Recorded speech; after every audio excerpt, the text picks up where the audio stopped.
Hello everybody. In this video I'm going to go over a student sample with you for the rhetorical analysis report. So there's another video that goes through the assignment criteria and the things that I look for, but in this video, while I will be going over things that I look for in the assignment or discussing how I may grade the assignment or how you should approach the assignment, I'm going to be using a student sample in the background. The student samples can be found under resources in the folder for rhetorical analysis. And I have several things in here. I have a cover page that will help you see how to put your cover page together for APA 7th edition. And then I have the reminder of the ICE method of making sure that you present your quotes and your evidence properly, where you introduce the point, you cite the source, whether it's paraphrase or direct quote, but you're giving evidence from the research, and then you explain. So you need to use that method every time you make a point in academic writing. And then as you scroll down, you'll see some APA formatting links, a link to the Purdue OWL website that has a lot of formatting help. I also have some sample proposals because after we go from the rhetorical analysis, we go into the proposal assignment, and since the semester is really built as one big project, I want you to always, kind of have the idea that one project sort of leads into the next. So everything you're doing sort of culminates into the final essay for the proposal. So I'm going to move this up just a little bit over the proposal. And then there's also an APA 7th edition PowerPoint in there that you can review if you're not really understanding APA 7th edition, or if there's something that I've given feedback on and you just want to review APA. So I'm going to open up the sample rhetorical analysis reports, and I have two in there. I would say review both of them, but for the purposes of this video, I'm just going to review one. So I'm going to go ahead and open that up for you and kind of adjust it a little bit so that it's a little bigger on the screen. Okay, I'm going to go over a couple of reminders for formatting. With APA 7th edition, you have to have a page number. You need to format that as a page number in Microsoft Word. If you're not sure how to do that, there are loads of YouTube videos on how to do that. And so those of you who were in 111 at JCC had to do MLA, and you should have used the same kind of Microsoft Word function to do the page numbers for APA. Don't type in your page numbers manually. They will not transfer properly in Blackboard, and then your page number will be all over the place. So unlike with MLA, you do not include your last name with your page number. You only include the page number. Now, I'm going to kind of go over here to the left corner. In the editions prior to 7th edition, there was a running head that would appear in the left-hand side of the page. As you look at APA formatting, you may see some formatting that is in 6th edition or earlier. 7th edition has only been out for about maybe 18 months, not very long, so maybe almost 2 years, but it hasn't been out for a long time, so you still may see some formatting examples that show the running head, but you should not have the running head, because with APA 7th edition, for student work, they took the running head off. They only left it in for published work. So there should be nothing in the left-hand side of the page. Next, you're going to have the title. As I've mentioned in the previous video, a title is then going to be repeated to the first page of the essay, or in this case, the report. With APA 7th edition, titles are in bold and headers are in bold. So your title will be in bold. Then your name will go second. Then you will acknowledge the department for which you're writing the work.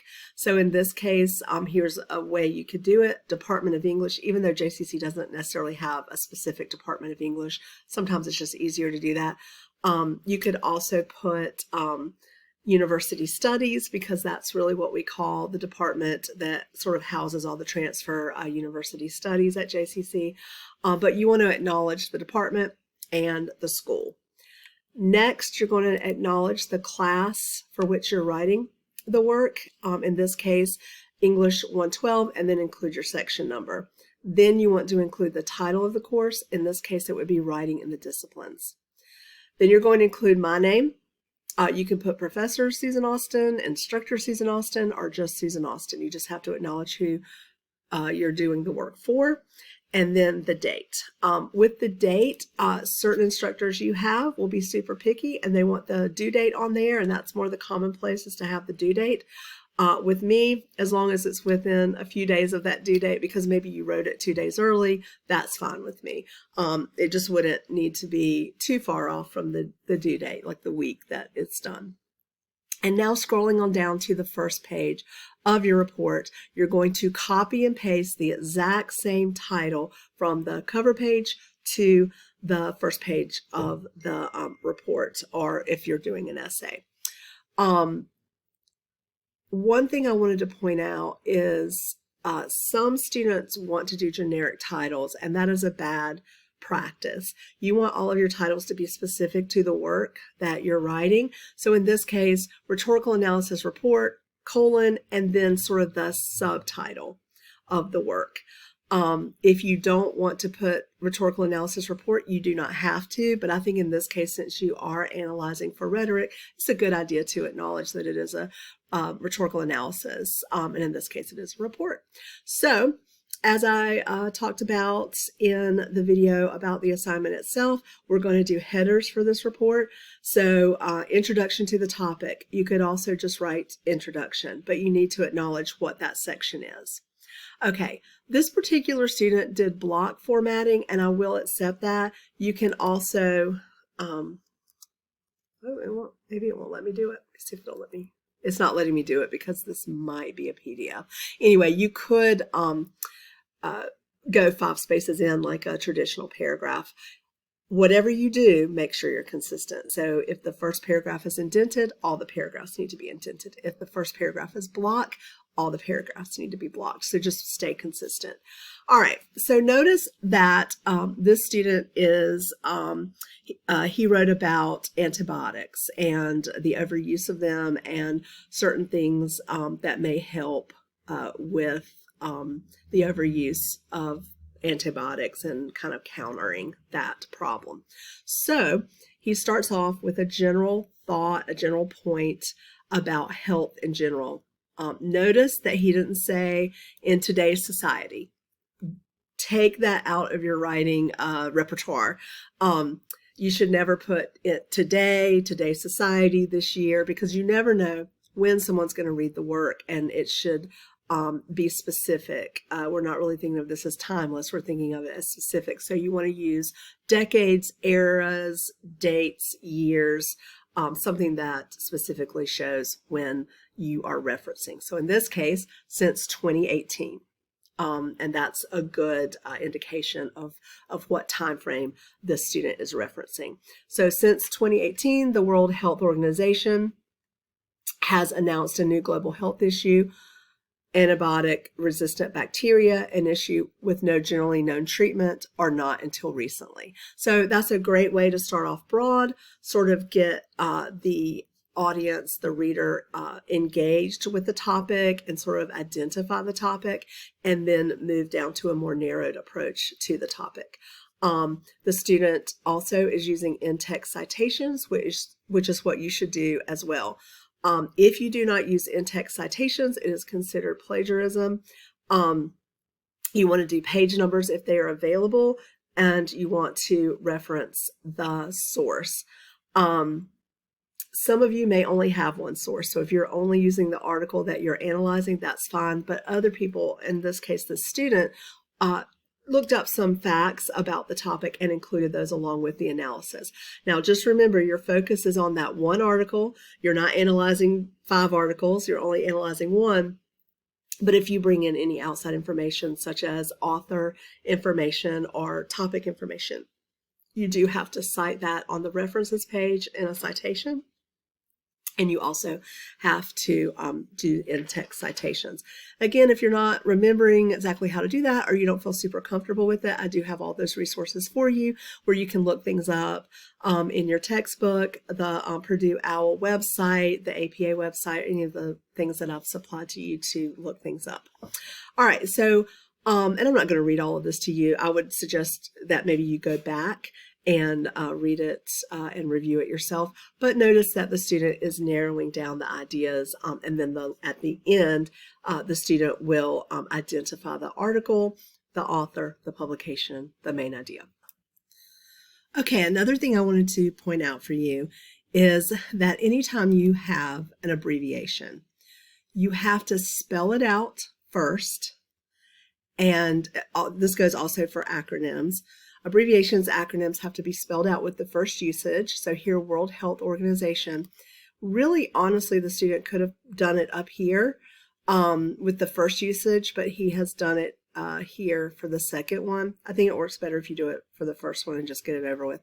But notice that in parentheses, he included a WHO. Once you do this, you don't have to spell the whole thing out again. What you do is then you can just use the abbreviation. The same thing for Centers for Disease Control and Prevention, the CDC, Food and Drug Administration, FDA, and National Institutes of Health, NIH. So any abbreviation, Johnston Community College, JCC, spell it out with the first usage, put the abbreviation in parentheses, and then when you use it again, notice here, FDA is just used as an abbreviation. This is an error if you don't do it. And it also means that your work is unpolished, and so I will take points off for it. Here is the thesis statement.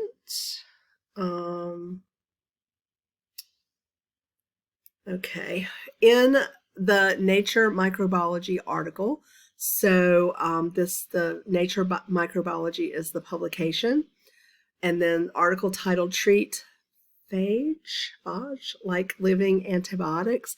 Researchers Robert T. Schooley and Stephanie Strathby introduced this unorthodox treatment to fight against the rise of antibiotic-resistant bacterial.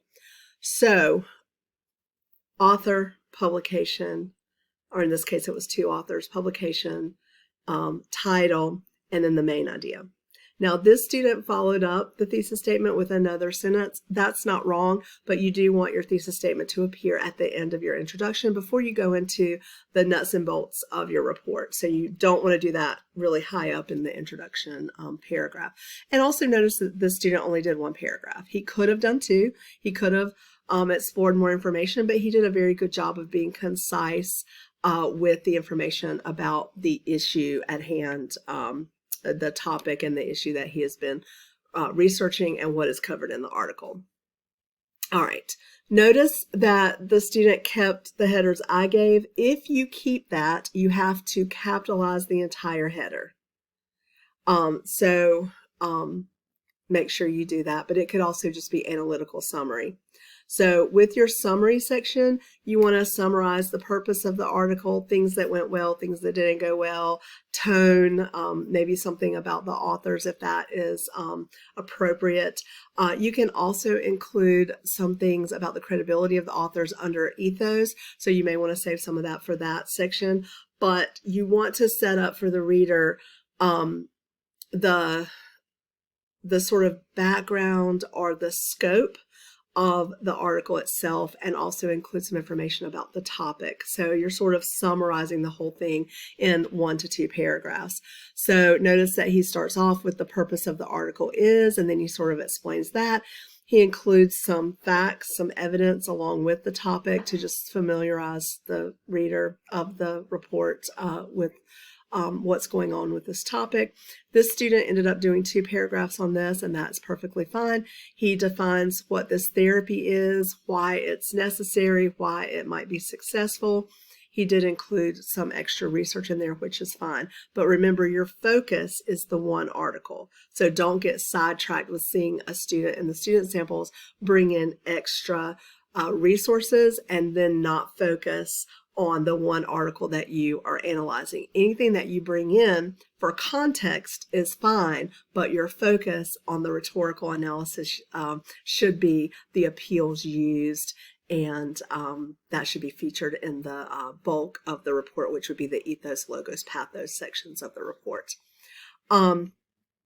Notice that the student, I'm kind of doing this organically with you. One thing that this student kind of had a misstep with here, he writes, both Schooley and Strathdy are the founders of the Center for Innovative Phage Applications and Therapeutics.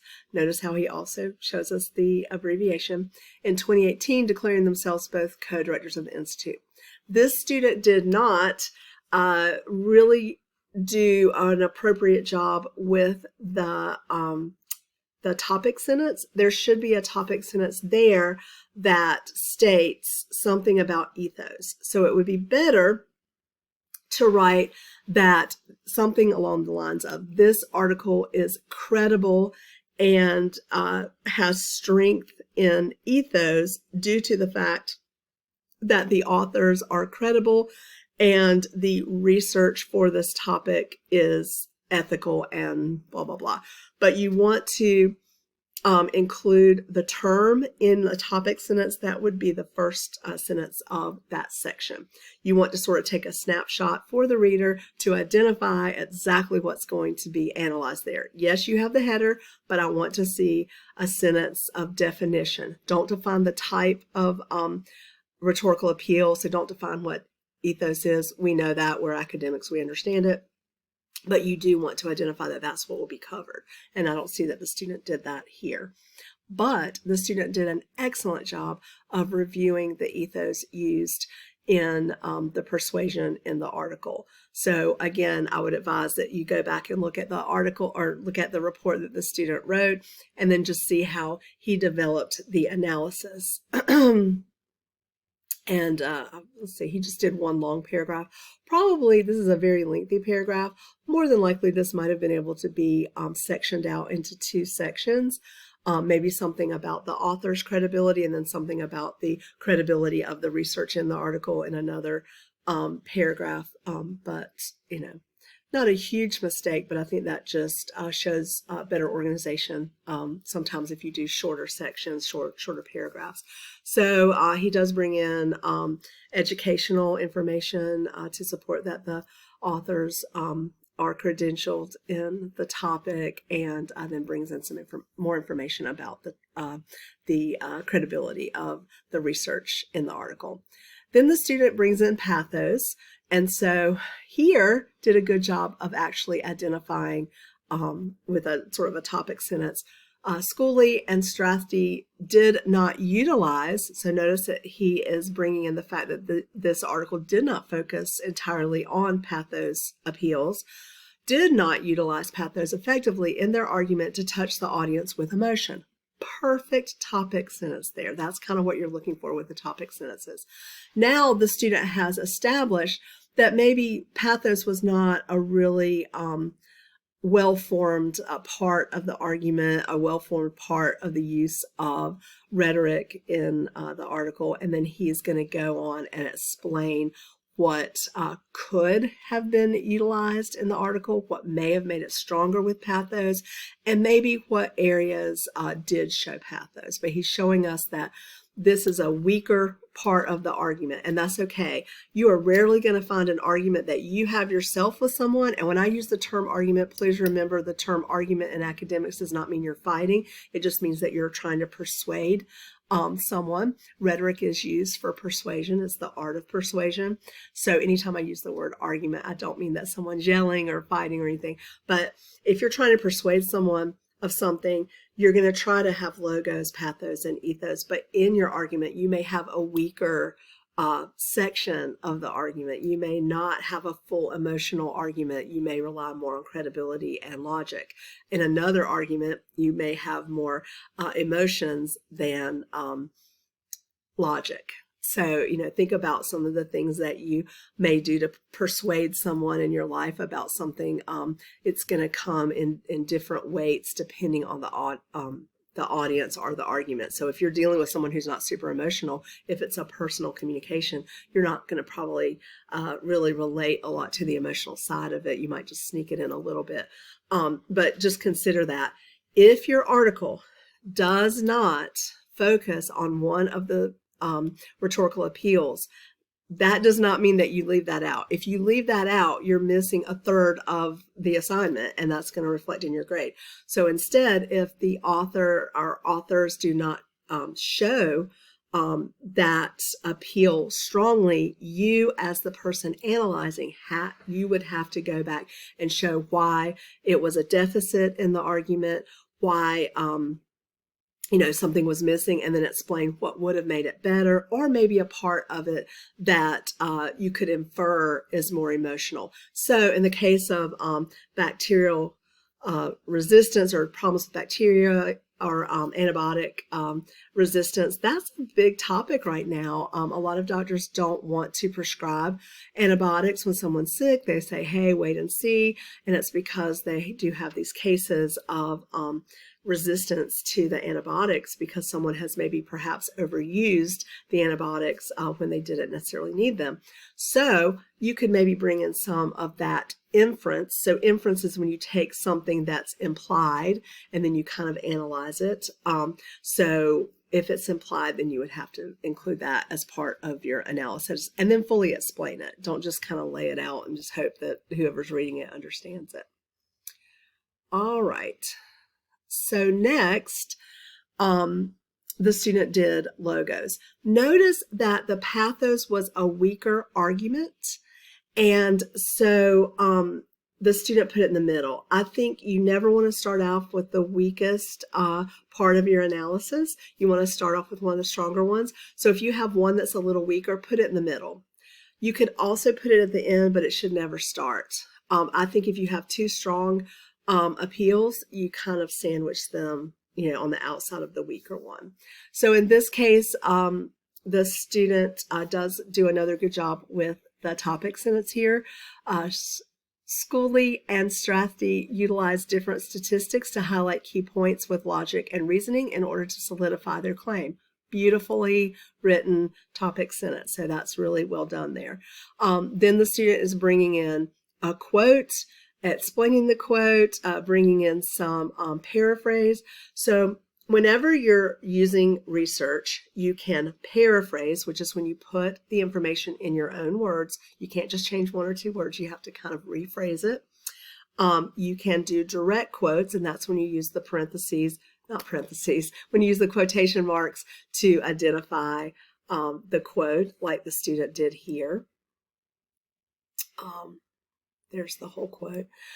You can also, so you can paraphrase, do a direct quote, or you can summarize. So sometimes you can summarize the point and just sort of shorten it. But again, paraphrase and some summary have to be in your own words, and it can't really just be one or two little things changed. You have to completely change it. The best example I know to give you for that is if someone goes to see a movie and then you say, hey, how was the movie?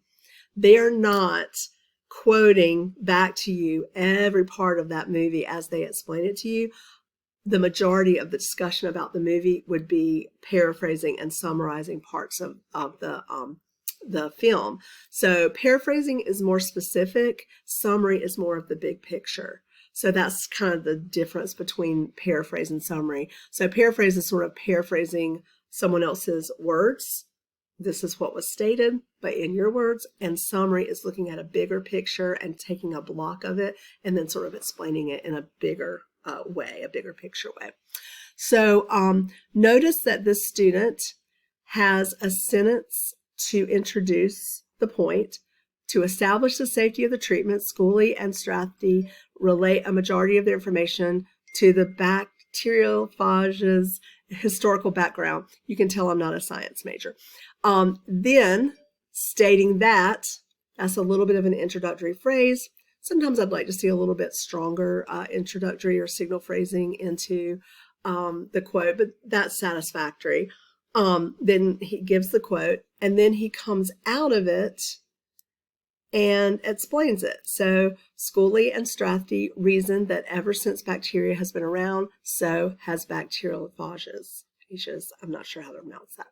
So then the student, so he's introduced, cited, and explained, and now he's going to go on to the next point.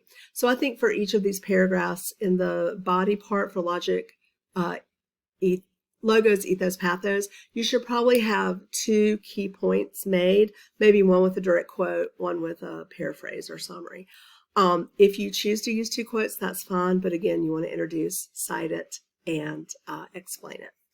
If you paraphrase or summarize, you still have to use the in-text citations because those are not your ideas. You do not own them. It is from the article and you are only borrowing it. So you can't just put it in there as your point. It has to be shown that this came from a certain part of the article. So that's where the page numbers come in, or just to give credit to the article. All right, so this was a pretty lengthy one. Again, I think the student probably could have shown this in 2 different sections rather than one long. Whenever you write for academic intent, yes, it has to be detailed. Yes, it has to have a lot of information, but you don't want to overwork your reader. And sometimes if you have really long sections of something, your reader is really easy for them to get misplaced or get overwhelmed with all the information. So making smaller sections is probably a key to well-written pieces. Here we have the conclusion. Notice that the student kind of inverts his introduction and starts with the thesis and then ends with some broader points.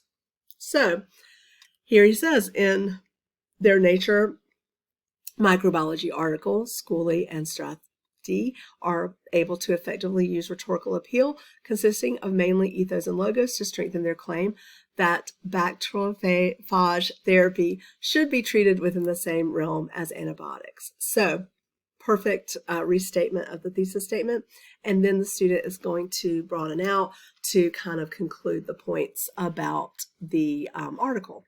Then, do not forget your references page. This is not called sources, bibliography, citations, anything else in APA 7th edition. It has to be called references and it has to be in bold. Next, notice that all of the citations are in alphabetical order. Whenever you display citations in a references page or even in MLA in the works cited page, you have to put them in alphabetical order. Also notice that you have to have this is called a hanging indent. If you're not sure how to do that, there are videos in YouTube. All you have to do is just go to YouTube, type in how do I do a hanging indent, and there are many technical videos that will show you how to do that. You can do it with Microsoft Word. Don't manually do this because then when you put it into Blackboard, it will reconfigure the formatting. I'm trying to look through here to see. Let me take this one as an example, and I'll just show you some key things that would be correct in the citation for APA 7th edition. The date always goes after the author's names. And even if you use the author's names in the text of the paper, the date has to follow with APA 7th edition. Then notice that the title is not completely capitalized, so you only capitalize the first word, proper nouns, or the first word after a colon. So this particular title didn't have 2 parts to it, but if your title did have 2 parts, after the colon or after the punctuation, you would have a capitalized word. Next, the publication is in italics. I'm seeing a lot of you guys show the title in italics and then not show the title of the periodical or the publication in italics. There are a few exceptions to this. When you get into websites, web pages, or like blogs, that's why it's so important to look it up depending on what type of source it is. Sometimes the italics will be with the title, But with a general academic article, it's this way. Then if you have the choice between a DOI, which is a digital object identifier, or a URL, which is a basic website address, always include the DOI. The DOI is stronger. It's a permanent address, so no matter if the domain changes or the company name changes or whatever, the DOI will remain the same. Kind of like a social security number. So like you can move addresses and your address will change. That's sort of like a URL, a web address. And then a DOI is like a permanent thing that is assigned to that company or publication or wherever it would be published. So use the DOI. Okay, so here I'm thinking the student made a mistake, because it looks like this is another citation and it should have gone to the next line. I don't think it's a PDF, so I can't show it to you, but this should be on the next line, I believe, because he used a TEDx talk. But anyway, so just look up all of your citations and check them using the resources that I provided, because they can slightly change depending on the type of source. Like I said, you might have a blog, a website, a web page, like LinkedIn, social media site, different things. So you have to look that up. And we all do that. Even I do that. So, but I wanted to show you some of the commonality to the scholarly articles, and that's an example there. So this student did go over and above on the assignment and did bring in some extra research. According to the assignment, you only have to have the one article as your source. There's no amount of sources that I've assigned other than that article. But if you do want to bring in other research, you can, as long as you focus all of the rhetorical analysis on that one article. I hope that makes sense. So hopefully this helps you. If you do have any questions, please let me know.